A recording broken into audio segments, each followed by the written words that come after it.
My name is Philip Pelishu, and my Korean name is Park Wanil. That's what was on the sign that was on my chest in my orphanage photo. I was born in 1968, dropped off at a center for lost children, and I was adopted to the United States in 1971, so about 3 years old. Phil was sent to the U.S. at the age of 3 and was raised in Boulder, Colorado by a white family who adopted him.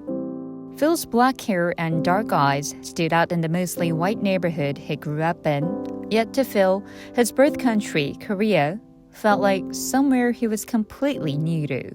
I was brought up in a very good family. I feel like my upbringing was very good in that sense. You know, I was very fortunate and very lucky. But you must have had that confusion about your identity. Yeah, especially in Colorado, which at that time was the vast majority was Caucasians. I always kind of felt like I stuck out like a sore thumb. Finding a sense of belonging there was not easy. And when I graduated from college, I was very determined to move to a place that was much more diverse. And so I wound up in Southern California, in San Diego, and haven't looked back.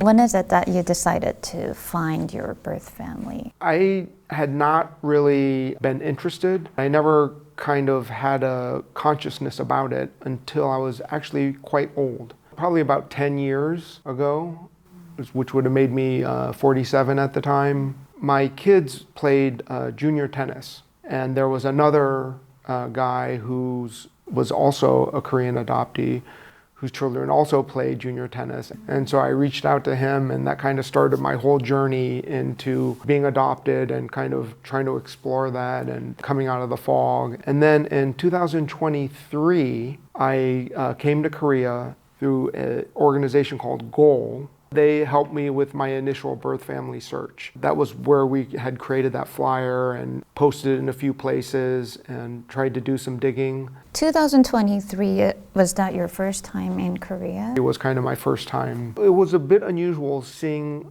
a lot of people that look like me. At the same time, because I don't speak Korean, that kind of presented a different challenge. Phil began searching for his birth family in Korea, but it was far from easy.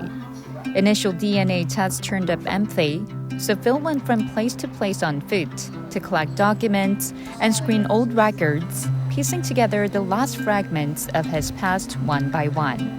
In fact, that was the only thing he could do.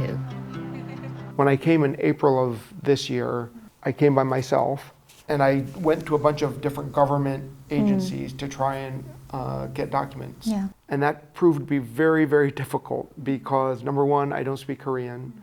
And number two, you almost have to know which document you're looking for. I went to one of the hospitals that I was at that had changed location, changed his name, and I went there and I asked if they had any records on me. And it was funny, when I went there, the lady was reading this canned response saying, "We don't have any of your files, we've sent them all to somewhere else." I said, "Are you sure?" Because somebody that I know came in June of this year and they were able to get documents that you guys had. And she's like, okay, let me check. And they went back and they looked, and they did have documents. So it was frustrating that I had to kind of get through that first barrier in order to get the additional documentation. Right. I'm doing my best to try and get as much documentation from as many different sources I can that are related to me and try to kind of piece together this story and this timeline, which has, kind of from my birth somewhere over here through the Center for Lost Children, and then I was transferred to City Baby Hospital,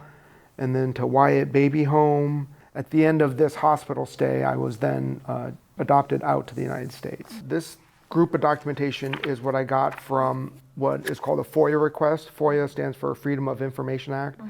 And this is all the documentation that the US government had on my adoption. This is the travel certificate to transport me from Korea to the United States. When you were 3 years old, Yeah, right? exactly, when I was 3 years old. And this was a ledger document from the NCRC. All this white part are redacted names because of privacy. And this is my entry, like intake, exit date, name, birth date, gender. So one of the things that I'm finding is that I'm able to get registers for the places that I've been, but I'm looking for a file that's individualized to me, right? Like I'm sure that when they took me in, there was a lot of information that they had beyond just kind of this one line Right. intake form. But I can't find those individual documents. And I don't know if they never existed or if they existed in paper form and were never digitized. It's just impossible to know. International adoption from South Korea began in the early 1950s, particularly after the Korean War. Focusing primarily on war orphans and mixed-race children, overseas adoption began to take shape around 1953 to 1955 and became institutionalized through the Holt Foundation. In the following decades, during the early stages of South Korea's economic development, overseas adoptions surged due to factors such as poverty and the lack of welfare infrastructure, making the country one of the world's top-standing nations for international adoption. And even today, it continues to remain among the top 10 countries that send babies abroad to be adopted by new parents. But the problem is that during the years of national development, the circumstances and detailed records of the children sent abroad were not properly preserved. The records are all scattered across various organizations, and many of them have not even been digitized, so requesting any documents often takes several days or even weeks. Phil is still trying hard, even today, to uncover even the smallest clue. I guess my one regret is that I didn't start this search earlier. But, no point in dwelling on that. I am where I am, and so I'm just kind of doing the best with what I have. Try every reasonable effort to try and find a birth relative and have no regrets when the time has come. The first thing that you want to ask or tell them if you find them? Yeah, I guess I would say that I've lived long enough. I understand circumstances in life sometimes make you do things that you don't necessarily want, and that I have no ill will or resentment or hatred or anything like that, no matter the circumstances, that I have a deep compassion, and if they are out there somewhere, I'd love to know of them. Help me complete my own story.